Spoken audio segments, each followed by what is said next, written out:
Today on the podcast, we have with us a Missouri Pastoral All-Star and Harmony staff member, Gary Longenecker. Gary, have to admit to you, I am super excited about our conversation today. We're going to get to hear about the amazing story of how God gave you a soccer ball many years ago that God has used to lead people all over the world to know about Jesus.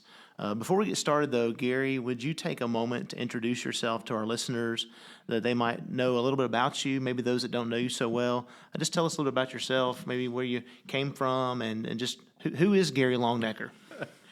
Well, I actually was born in southern Illinois, moved to St. Louis as a child.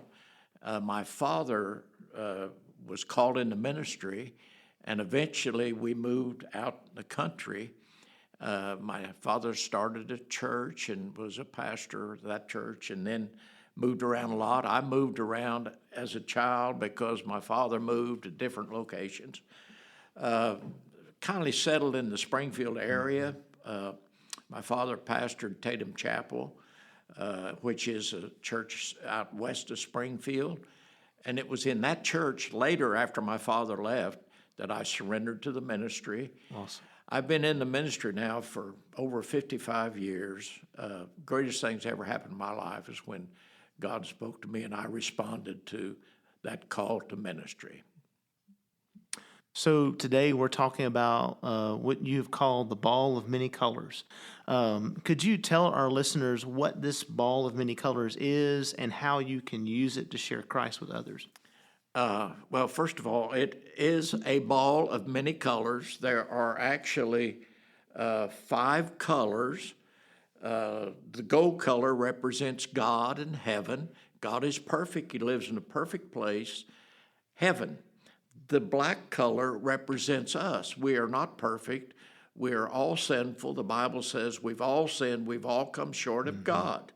We need help. If we're ever going to experience heaven, we need help. That red color then represents how we can get to heaven. It represents what Jesus did for us. When he went to the cross and died, he literally paid for our sins. The Bible says, without the shedding of blood, there's no remission for sin. Yeah. So Jesus died, he shed his blood, he paid for our sins. If we're willing to accept Jesus, we can be made clean. The white color represents what Christ does for us. Once we receive him as our Savior, we are made clean. And it's interesting, on the ball, the black color never touches the gold. Wow. So even in symbolically shows that it's always separated. But when we receive Christ, the red color touches the white color, which makes us clean, and the white color touches gold, which means we are now fit for heaven, but we're still here. So what do? We have another color, the green color, that represents growth. And I have an acrostic on a tract that I share with the ball. In that acrostic, the word grow, a good way to grow is to go to church. Get involved in a local church. GR, read the Bible. The Bible is God's word. It explains to us how to live the Christian life. GRO, obey. It's not enough just to read. We need to obey the scriptures. And the W represents worship. We need to worship God and also witness, share our faith with others. So that's a simple way to explain the ball of many colors. Now, how would you use that in mission work? You've done a lot of mission work all over the world. How do you use that ball in mission work and even maybe locally in our own community? Well, really, one of the great things that we started using the ball with doing soccer ball tournaments. Started in Nicaragua nearly 20 years ago. They're still doing them in Nicaragua. Wow. Also, we do them in Mexico. Basically, we have soccer ball tournaments, and we use drama. We have a team that goes, and they'll do drama, leading up to me sharing the gospel using the ball. Yeah. So we play with the ball, then we also use the ball to share the gospel in a very pictorial way, how you can become a Christian. We give an invitation. We invite people to receive Christ. We have churches there who have trained counselors to talk to people who receive Christ. Awesome. Well, it's a powerful tool. I've seen it used in Mexico in our trip, and I'm looking forward to our trip at the end of July and the 1st of August. Yeah. We'll be going again with a team of 11 from our church Yeah. and many others from around our area. So excited about that. I want to take a moment and just kind of dig into the story. I've heard the story before, and I really want our listeners to hear the story of how God just dropped this ball into your lap. Could you tell us about that? Tell us the story of how God dropped that soccer ball into your lap and kind of how all that went. Yeah. Well, actually, it goes back over 20 years ago. I had retired from First Baptist Church, Lebanon. I was doing some work with an organization called Global Focus, which mentors church in what we call the Acts 1-8 strategy. And I was just sitting home one day, and I got a phone call. And it was from a friend of mine who I've known for many years. And he was doing a revival meeting in a place near Nevada, Missouri. And he told me that he had a man who had a soccer ball that I needed to see. And I told him I didn't need to see a soccer ball. I know what they look like. And I said, frankly, I don't care that much for soccer. I like football, baseball, basketball, but soccer, I've never been really into that. And he said, well, it's really not the game, it's the ball. And I said, well, I'm telling you, I'm not really interested in a soccer ball. He said, this is a unique ball. You need to see it. And so they're in Nevada, Missouri. I'm in Lebanon, which is at least 2 hours away. Wow. And I said, well, I really am not interested. He said, can we come and show you this ball? I said, it's your time and it's your money if you want to do it, but I'm not interested. But you can come. I said, it'd be good to see you. So anyway, he brings this guy. The guy's name is Mike Morris. And so when he comes, Mike tells me the story. Mike is a farmer. He lives up around Nevada, Missouri, and he milks cows, basically. And yet he goes to fairs some. Farmers take stock to fairs. And he would use what we call a wordless book, which is a book with colored pages to share the gospel.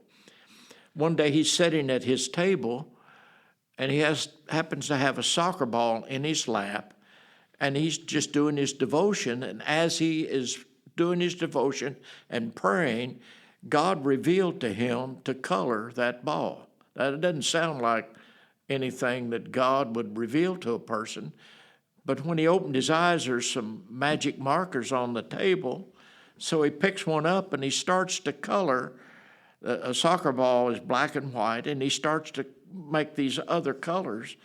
And he suddenly realized he could use a soccer ball to share the gospel. Wow. So he finished coloring this ball, and he takes it to a park in Nevada, Missouri, and there's some kids playing in a park. Kids love to kick balls, so he just pitched the ball out, and they started kicking the ball around.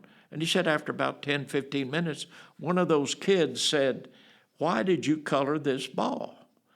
And so he picked the ball up, and he shared the gospel. That day in the park, 2 of those children accepted the Lord. Wow. He got really excited. He goes to Walmart, gets some material to glue on his ball to make it look better. And he continues to pray.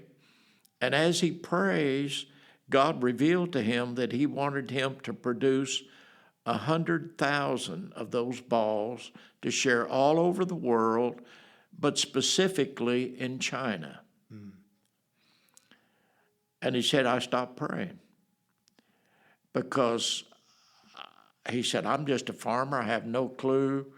I don't know what to do. And so when the man that came to see him, he was actually doing a revival in the church where this guy goes. And in this revival, he begins to tell him this story. Right. And this man knew me. This man's name was Granville Watson. He knew me, and he said, he told him, he said, Gary has work in China right now. Wow. He's involved in work. He might be interested in this ball. So that's why we're here. Wow. Well, when I saw the ball, I immediately saw it could be used. Right. I've used a wordless book myself. And so I thought it's a great tool. And when he told me his story, I said, this has to be a God thing. Right. I said, go for it. And the man told me, he said, I don't know what to do. He said, this is beyond my ability. I don't know what to do. And I said, well, I have a mission organization, and I also have some projects in China, so I think we can take that ball to China and let's see what happens. And so I asked the man, I said, would you like to go with me to China? Mm-hmm. And I was getting ready to go in about a month, and he said, how much is it going to cost? Right. And I told him probably at least $1,500. And he said, I'm a poor farmer. I don't have that kind of money. And I said, well, I have a mission organization. If I can get you a ticket, would you go? And he said, oh, yeah. And then I asked him if he had a passport. And he said, I haven't even hardly been out of the state of Missouri. So I told him, get a passport. I took him to China. And it's amazing how God works. I'm kind of the middleman. Here's this farmer praying, God use him. Mm-hmm. I didn't know this, but China was getting ready for the Olympics. I believe this was in 2006. Mm-hmm. They were getting ready for the Olympics, and China was going crazy over the Olympics. And I'm working with a missionary group of about 20 people, and I had no clue, but this group was meeting every Saturday morning praying, God, would you reveal something we can use that somehow has a sports connection? Right. They had no clue. They were praying, meeting every Saturday. This farmer was praying, God use him. Immediately when I talked to the man that I worked directly with, Ray, and so when Ray saw this ball, when we got to China, he saw the ball, he said, God has answered our prayer. This is our tool. And so he said, in the morning, I've traveled, and when you make a trip from Springfield, actually I had a connection or two, but anywhere from Springfield to China is a long trip, and I'm wore out. But he said, in the morning, 8 o'clock, we're going to meet. Wow. We got to talk about this. So the next morning we talked about it, and immediately this missionary group said, this is what we need. God has provided a tool. And they said, how soon can we get it? And I immediately said, I see a couple of problems.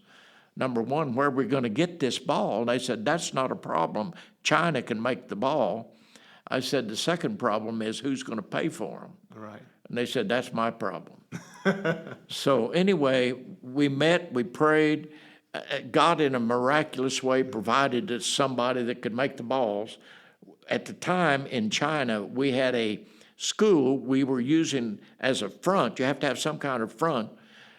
We called it a Foreign Language Institute. Mm-hmm. One of our main languages was English. Mm-hmm. And we would train house church pastors to be network leaders in the dorm, and we would use this school as a front. And we taught some other languages. One of the languages we taught was Korean. We happened to have a Korean businessman who had provided most of the money for our school. And this Korean businessman had 4 women's purse factories. When he saw the ball, he said, there's no problem. I can make the ball. Oh, wow. And so I come back, met with my board, and I said, I believe God is leading us to get involved in this. And so I said to my board, I said, I believe I personally would like to do something on my 65th birthday. The only way I could explain it is God has to do it. Mm-hmm. And so on my 65th birthday, I ordered 10,000 soccer balls to be made in China. We were going to distribute them in China. Had no way how to do that. We had no way to figure out how we were going to pay for the balls. 10,000 soccer balls was going to cost us $50,000. Wow. So we ordered the balls, and before we got the balls made, God had provided more than enough money to pay for the balls. Amen. So God has provided in a wonderful way, and God has been able to use this ball in a variety of ways to share the gospel all over the world. And that story, every time I hear you tell it, I'm just amazed. And it's kind of that God moment kind of story thing, how God works and God I saw moves. God's hand through all of this. It's amazing how God worked. To your knowledge, do you know how many countries that soccer ball has been used in? We counted 125 as we sent them. Basically, what we did is we produced balls to be used to share the gospel, and actually churches would buy the balls, take them on mission trips. So we would figure out where they're going. Right. We counted 125 countries, and that's when we kind of quit counting. It's hard to keep track, a lot of duplications, Right. but we know at least 125 countries have the soccer ball. Now, what were some of the biggest challenges you faced in getting the ball into the hands of people so they could use it? What were some challenges you faced? Well, we ordered 10,000 balls, and we were going to distribute them, sell them. Mm-hmm. Actually, we were going to make money to use for mission work, but how were we going to do that? And I go to the Southern Baptist Convention every year. The church pays my expenses. And so I've now had retired, so the church wasn't going to pay my expenses. But I said to my board, I believe if we could get to the Southern Baptist Convention, we could give away these balls and we could share the gospel and we could get information from churches, right, and we could follow up to sell balls. So we had these 10,000 balls made, and so we decided rather than distribute them in China, we first of all needed to get the balls out to where we could start using them, sharing the gospel here in our country and around the world. So myself and actually 5 of our board members, wow, we took 2,500 balls to Greensboro, North Carolina at the Southern Baptist Convention. Now, I at this time was working with an organization called Global Focus that mobilizes churches in what we call the Acts 1-8 strategy. And they told me we could share their booth. And so we go with 2,500 balls. I had one of my board members with a trailer bring them, and we had several board members going to share how to use it. And when we get to Greensboro, the booth they had was already full of their material. Wow. And so I said, you guys, we got no room to work. We got 2,500 soccer balls. And there happened to be a double-wide booth right next to them that was empty. And I said to them, who's using this booth? And they said, well, it's been sitting empty. And I said, well, I need to get this. And they said, it's going to cost you $5,000. Wow. I said, wow. They said, ours cost $2,000, and this is double wide, so you're talking $4,000 or $5,000. And I said, well, we got to have it. And so I said, how'd I get it? And they said, you got to go to the office. They told me where the office was at. So I go to the office. I had a soccer ball with me. And I go over there, and the lady there at the office told me there was no booths available. And I told her about this double-wide booth that sits right in front of where the whole middle of the area was, Lifeway had it, and where you check out, there's a double-wide booth. Wow. Ideal location. And it's empty. And she said, I'm telling you, there's no booths. And I said, I know there's a booth. I've seen it. Right. It's a big, nice booth. Well, she sent a man out, and he come back, and he said, there's a double-wide booth sitting over there empty, all ready to go. And I said, I want that booth. And she said to me, she said, well, how can I get one of them balls? And I said to the lady, I'll tell you what I'll do. If you'll give me that booth, I'll give you this ball. And she said, okay. That was a big okay, wasn't it? Big okay. We got a booth, a $4,000 booth. Wow. Free. And then the lady next to me, next to her, she said, could I get a ball? And I said, I'll get you a ball. So basically, God provided a way for us to get the word out. So what we did, another neat thing about this particular year, the emphasis in Vacation Bible School was on soccer. And they had these men with soccer uniforms and soccer balls, not the ball of many colors, but soccer balls. And there were a special emphasis on soccer in the VBS material that year. Wow. And so we thought, man, this is a great opportunity for us. So we're giving these balls away. You have to come, sign up. You have to be either a pastor or a youth pastor or a missionary. That's the only people who could get balls. And in order to do that, they had to fill out a form.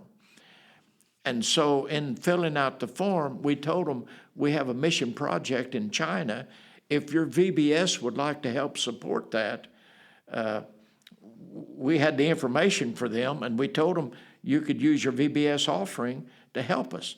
Many, many churches decided to help us because they had soccer balls, and they began to order soccer balls, and they were using this emphasis in VBS, and now they had a project. Wow. So God provided more than enough money for us to do a big project in China. Oh, wow. So God provided again a way. It's amazing how God works. It is, and that may lead us into the next question. What did God teach you primarily through this process? I'm sure there's a lot of things God taught you through the process. Well, but what's the main thing God taught you? Well, the main thing God taught me was to trust Him. Yeah. When we made that first commitment, I really wanted to trust God. Now, not only did I have to trust God in getting the money for the balls, but our major project to begin with, because this was Mike's prayer, God led him not only to share the gospel all over the world, but specifically in China. So I'm taking what he told me. It was how God worked in his life, but I felt like there's a real need to get that ball out in China. I had no clue China's a big country. How are we going to get the gospel out in China? I began to pray about this. And as I prayed about this over a period of a few months, I got a phone call from the Missouri Baptist Convention. The man in charge there for missions said to me, we have some people that are going to go to Turkey. We're doing a Bible distribution project in Turkey, and we need a person who could lead that project. Would you be willing to do that? Wow. And my question to him was, isn't Turkey a Muslim country? And he said, oh, yeah. It's very heavily Muslim, but they need the gospel. Mm-hmm. And I said, well, we're taking Bibles into a Muslim country? I said, is that safe? And he said, oh, yeah, it'll be okay. God will be with you. And he said, would you be willing to, we've got 4 or 5 people, would you be willing to lead a group? And I said, well, I'd have to pray about that. I said, I'll let you know in a couple of weeks. Honestly, I didn't pray about it for a couple of weeks, but I had to give him an answer. So right before I called him back, my prayer went something like this: Lord, I got a lot of things going on. I really don't want to do this, and you don't really want me to do that. You don't pray like that, because God honestly wanted me to do it. So I called him back and I said, I really don't want to do this, but I have prayed about it. And I said, I guess if you can't get anybody else, I can do it.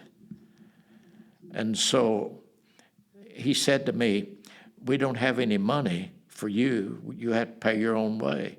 And I said, you want me to lead a group, and you're telling me I have to pay my own way? And he said, well, there's no other way. So I said, well, I guess I have to pay my way. It was another God thing. Anyway, we had to take Bible. We smuggled Bibles in. It was a great experience. But we would do a Bible distribution, or we'd prayer walk, pray about where we should distribute in an area. Then the next day we would actually distribute Bibles, and we would leave before we got arrested and go to another city. But I roomed with a guy, and I'm telling him this story. And he said, we have a man in our church. Now, this is just a layman. He said, we have a man in our church that's a member of the board of Campus Crusade, and he knows the man that is in charge of all the work in China. I said, I'd like to meet that board member when we get back. And this man was from Owensville, Missouri. And so he said, okay. So after I got back, we met over at St. James. I drove from Springfield to St. James. He met me from Owensville, brought his friend. Wow. And I had a couple boxes of balls. And when I showed this man these balls and told him the story, he said, I think my friend in China would like to hear about this story. He said, I'm going to go to China. Can I take some of these balls with me? Wow. I said, yes. Wow. He said, I'll let you know. So in about a month, he actually emailed me from China. He said, my friend is excited about this ball. Mm-hmm. He said, what we would like is we would like to train people in Singapore and send them to all the college campuses. And this is about 2 years before the Olympics. And they can play soccer on college campuses. And when people ask questions about the ball, we can answer the questions. If people accept the Lord, we've got house churches on nearly every campus in China. Wow. And so if you can supply the ball, we can train the people. We can put them on college campuses. Another answer to prayer, how God works in a marvelous way to share the gospel. Awesome. I don't know if I've actually heard that full story, so that's pretty cool hearing just how another way it was another amazing story of how God has used the ball. Now, what would you like to tell our listeners who feel God calling them to get involved in kingdom work? What advice would you give, especially as we think about the next generation in the church? How would you encourage them to be involved in kingdom work? Well, for me personally, you've got to be willing to trust God and step out by faith. Mm-hmm. If you can figure it out and do it, then that's something you can do. Yeah. And there's a lot of things we can do, but the greatest thing that has happened in my life happened after I turned 65. You know, most of us think our work is over, and we're thinking about retiring. But the greatest thing that has ever happened to me is when God dropped a ball in my life. Now, I could have just ignored it, but I immediately saw the potential. I had no clue what God was going to do. Right. But it's been the greatest ride in the world. So my encouragement to you is, first of all, you need to seek God's will in your life. Yeah. But God has a special place and a special purpose for everybody. Mm-hmm. And it may not be what you think. Like I said, I still don't care that much for soccer, but I've seen a lot of it. But it's still not my game. I like to see points scored. And you don't score a lot in soccer. Right. They do a lot of running, a lot of kicking, but very little scoring. And so it's still not my favorite game, but God can use if we're willing, God can use things in our life. But be willing to trust God and step out by faith and just see what God can do. Now, if one of our listeners wanted to get one of these soccer balls themselves to go and share with someone, is there a ministry? I know you've told me that you've handed over this ministry to another nonprofit, mission-minded ministry. Where could folks purchase one of these? Well, I've been involved in this myself for about 20 years, and God has used it a great way over 20 years. But as I get older, I realize I'm not going to last forever. And so a couple of years ago, and I prayed a lot about this. I've worked a lot with an organization in Springfield called Project Hope. Done a lot of mission work with them, done a lot of soccer ball tournaments with them. They still are doing soccer ball tournaments in both Nicaragua and Haiti and other places. But they're such a great organization made up of laymen who just want God to use them. And so since they have been very much involved with the soccer ball, I have turned that ministry over to them. They are now ordering and distributing soccer balls, so you can get soccer balls directly from them, Project Hope here in Springfield. Awesome. And you contact them. They've got balls available. They're willing to sell them to you, even ship them to you. Awesome. So contact them. If you need more information, you can contact me, and I'll be glad to help you with it as well. Awesome.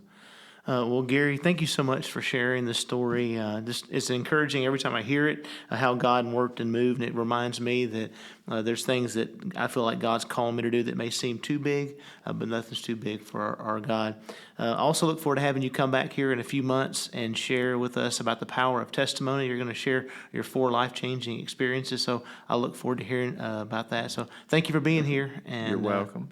By the way, I may add a 5th one. This really is the big one, and I really have never thought about that because it's kind of come at the end. Right. But actually, it's been the greatest thing that's ever happened to me.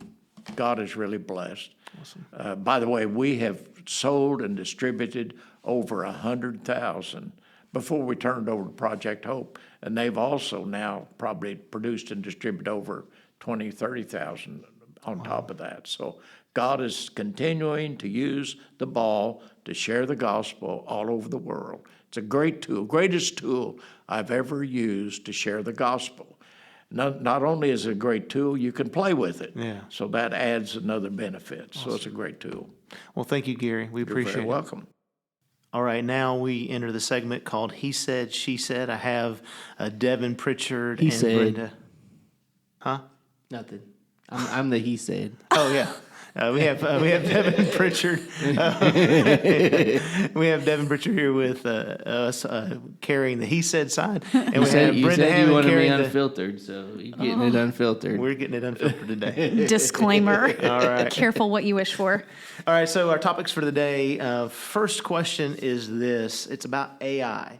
Is AI making life easier or just making people lazier? Brenda, you can go first. Well, I have a really interesting article here that I found last week that I saved that was perfect for this, and I'm just going to read it real quick. It says, H&M, which is, the clothing brand, is planning to digitize 30 models this year, quote, down to their birthmarks and movement patterns by photographing them from a variety of angles under different lighting. A tech company called Uncut will help with the rest. Participating models will own the rights to their virtual likeness and would be able to negotiate payment for their twins' e-commerce spots as they would for traditional jobs. Models may also book their digital selves for other brand shoots. And I thought that was so crazy that they can essentially clone themselves in a digital way. And so then the article goes on to talk about pros and cons. And I thought about that. Like, is that good? Is that bad? I think it's kind of cool in that they can be 2 places at once and working and earning. But one of the cons that were pointed out, which does make sense, photo shoots, then using that digital likeness wouldn't need a full crew, wouldn't need makeup, wouldn't need hair, wouldn't need some of all these other jobs that come with that. So there could be a loss of jobs there. But I think it's kind of cool, honestly. And to be honest, I've used AI. We love ChatGPT. But I think you have to be careful with it and not be dumb also. Right. AI is terrifying to me. I've seen too many movies on AI. I think of iRobot, the robots taking over the world, and then like the Matrix. The one interesting thing is it kind of boils down to the question of like who really are we in our essence? I know this isn't supposed to be a theology podcast, but right now anyway.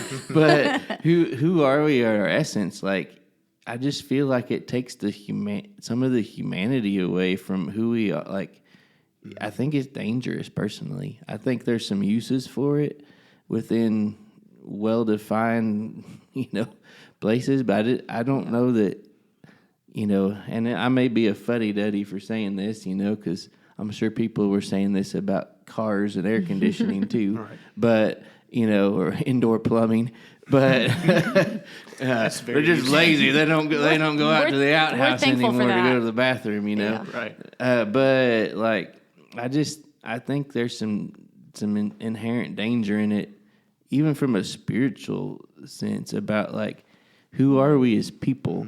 Yeah. And are we really made to do, if we're having to clone ourselves to be able to do what we think we should be doing, then maybe we're doing too much.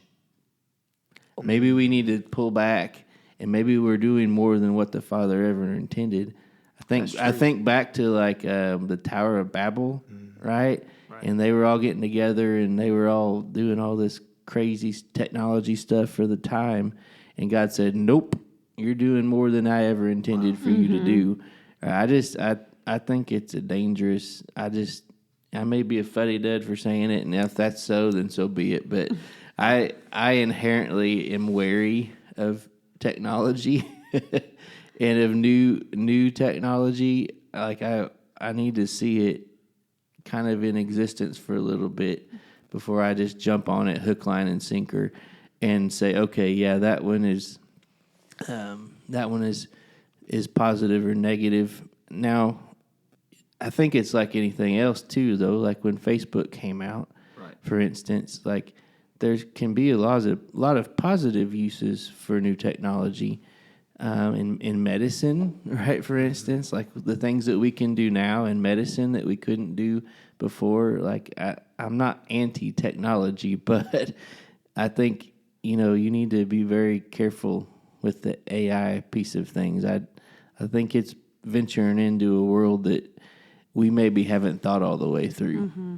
We all seen reels where those deep fakes where it's maybe Tom Cruise or somebody's face and it's really not them. As a pastor, I've always thought, and what if someone made a video of me preaching, saying something that I would never say? Yeah. Mm-hmm. Yeah. And so there's a little bit of terrifying thoughts about that for me. Let's go ahead and move on to the subject of basketball. Who is the real GOAT? Jordan, LeBron, or Kobe? And Devin, you go ahead. Well, Brenda better go first, and I'll argue. There's only one right answer here. I'll argue based off of what her answer is. Well, I feel like we agree on the answer. I think. I think we do agree. I mean, there's really only one answer. Well, there is only one answer. Correct. There's just a slight age gap between the two of us. So, but I think it's small enough that yes, we agree. If you got someone in here maybe a little bit younger than us, they might disagree. But I'm 100% going with Jordan. Yeah, the right answer is probably Jordan. But you have to think about, is that coming from my heart or is it coming from data and statistics? Because while is it coming based off of points or championships or, individual accolades or team accolades? It's the whole package for me. If I had any of the three of them, honestly, at the end of a game, I'd want Kobe. Kobe was clutch. But now Jordan was too, and LeBron sometimes is. Jordan played with the flu, for goodness sake. But I think Jordan was just so much advanced from where the rest of his generation was. He moved the needle in a big way. Yes. He was unique. And Kobe, we know from hearing him speak that he modeled his game after Jordan. Yeah. And LeBron, I think, is a freak of nature. For and sure. So, just genetically and biologically, LeBron had somebody 6'8" that could dribble, shoot, pass. Like, he's just a crazy athlete. Yeah. He could probably have played football, and he did in high school, but he probably could have played in college in the NFL and been a crazy athlete. Right. You Yeah. know, like Michael was a great athlete, obviously. He had to work a little harder at it, I think, than maybe LeBron did. Yeah. And then Kobe, you know, but yeah, I've got some respect for Kobe. I don't think the gap is as far between Kobe and Jordan and LeBron as what some people would make it. Because some folks, it's Jordan, LeBron, and then Kobe. Okay. Yeah. I would put them all pretty close, pretty even with each other. Yeah. And then you can just argue Yeah. between the three of them. But Kobe, I think, has 4 or 5 championships, right? I think he's up there with LeBron or close to LeBron. And obviously, he played for a long time also. So I think it's easy to say Jordan just because, well, obviously that was our era of growing up, but also because you kind of touched on it a little bit. He was kind of the first of his kind. Now, you know, we've seen, Kobe, LeBron, okay, they're awesome, but we've seen that. You know what I mean? Yeah. But so I think Jordan was a little bit cutting edge, if you will, but I think the other two really embody a lot of the same characteristics of Jordan and what makes him great. I think it's kind of like, okay, what era of music is the best? For sure, yeah. Right? Yeah. Whatever It's not era right now, I'll tell you whatever that. area you grew up in, you're going to be Yeah. nostalgic to Yeah, think that for sure. era is the best. Yeah. Well, we grew up in the Jordan era. Right. And so all of us that grew up in the Jordan era are going to be nostalgic to think. yeah. Because LeBron and I are basically the same age. So LeBron and I are the same age. And so, he graduated high school, maybe a year before I did or something Wow, like that. yeah. And so, I didn't grow up idolizing LeBron Yeah. or looking up to LeBron. Yeah. It was more of a, hey, this dude's really good at basketball, Right. you know. Yeah. But he wasn't, superhuman. Right. Yeah. You know, as far as, when you're a kid and you're looking up to your sports heroes. Henry picked a number for baseball this year because he wanted to be the same number as a shortstop from the Cincinnati Reds, who he's seen videos of, who's really good, Ellie De La Cruz, right? And it just happened. It just happened to be the same number as Hank Aaron, which was cool. Oh, yeah. Oh, Henry Aaron, which is cool. But he didn't pick it based off of namesake. Henry Aaron. Right. He Yeah. picked it off of based off of Ellie De La Cruz. Because that's who he knows Because right that now. was who he was Yeah. in his Yeah. generation. I Yeah. don't care about Ellie De La Cruz. I looked up to Ken Griffey Jr. Yeah. and, Yeah. those dudes. Yeah. Frank Thomas and, the Royals, George Brett, although he was a little bit on the older end for That me. would be more people I would look up to. Yeah. But That's funny. anyway, I think Jordan's the right answer. If you think otherwise, I respect you, though. Yeah. So now we're going to turn our attention to Walmart and something that is happening at Walmart. Walmart is known for their self-checkout lanes and not being always a good thing. Actually, I think they've, in recent days, started backing down and moving some of those self-checkout lanes out. So are self-checkout lanes a blessing or a curse? Both. Listen. It's kind of like AI. Yes. Yeah. Listen, there are some times I want to go in and I don't want to small talk about the weather or about anything else. I just want to pay for my groceries and get out, which is rare because you know me, I do grocery delivery most of the time. But if I have to go in, sometimes I just want to go in. I don't want to talk to anybody. I want to be my hateful old self and get out of there. So if you can go through You're in a hurry. if you can go through a self-checkout lane, the only problem with the self-checkout lanes is there's always a problem, right? You can't just scan your groceries and be done. There's always a problem. So at that point, it's why do we even have these if I'm going to have to get a real live person to help me anyway? So I think they can be both. I'm a fan. I think Walmart, and we were talking about this earlier, but I think Walmart has done some research that either they're not as efficient as they thought they were, or people don't like them and won't use them, or they're losing money on it. And so they've started bringing back some of the regular checkout lanes. I would, I'm not as opposed to self-checkout lanes as I am wary of AI, but if I have a whole big cart full of stuff, I'm not going to the self-checkout lane. That's also true. I'm having somebody help me. Yeah. But I think it's helpful to have a few of them. You know, to have for like folks that don't want to wait in line for forever to buy one thing. If you only have a couple, yes, for sure. That's helpful. Yep. It makes a lot of sense. Yeah. Even at the gas stations, they've started doing that. Yes. You know, to speed the process Yep. up. You know, when I always wondered, like, how do you police that? Like, because it's pretty easy to, like, go scan your stuff at the gas station. Not that I've stolen anything from the gas station. Let's make that clear. Let's make that clear. But like, I'm like, do I need to, like, show anybody a receipt or something? It feels weird, Because right? you just, like, check out and just walk out. And I'm like, okay. I will tell you this, a story real quick about self-checkout at Walmart not too long ago. I had like a couple things, and in one of my hands, I had an item that I had not scanned yet, and I was just holding it. And so I had scanned the other one and put it in the bag, but then like an alarm went off and the lady came over, and obviously we know this, but like there's a million cameras all over you. So the camera detected the item in my hand that I had not scanned, but they thought I was going to put it in the bag or something. Wow. Yeah, and she like replayed the camera and showed me holding this item, and it hadn't been scanned, and they knew it. It was bizarre. Wow, That's they're on top of terrifying, it. too. They're They're on watching. top of it. Yes, for They're watching sure. us. Yep. Now we're going to switch over to foods that people love that you don't. So to name a food that most people seem to love but you do not. I hate cottage cheese Oh, same. with a passion. I hate cucumbers with a passion. Oh, I disagree there. I Cottage like cheese and cucumbers. Ugh. I eat those together sometimes. Oh, ew. Oh, man. It just makes me That's funny. cringe. You know what mine is, honestly, and I don't hate it, but most people just love mashed potatoes or macaroni and cheese.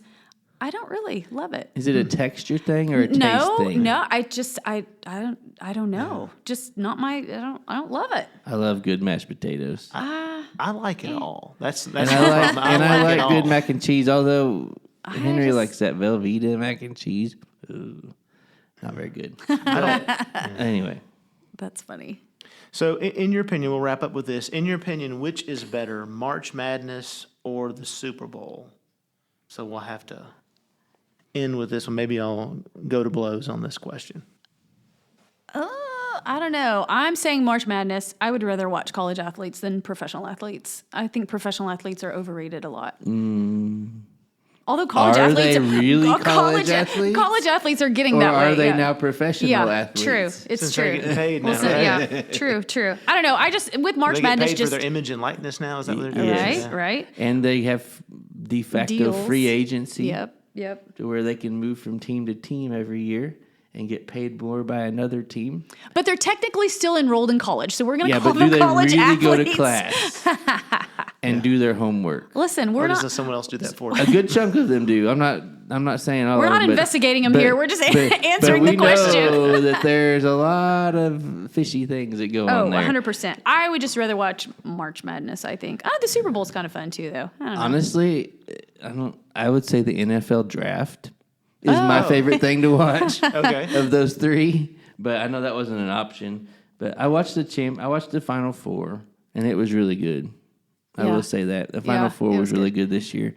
R.I.P. Houston. I was rooting for them, and they just fell short. But the Super Bowl was not good this year, obviously, from a Chiefs fan perspective. Yeah. It thought you meant wasn't the even a halftime good show. game. You know, it wasn't even It was a good not game. a good game, no. So I'm a fan of good games in the Super Bowl, but probably if it had to hold me down, I'd probably pick March Madness.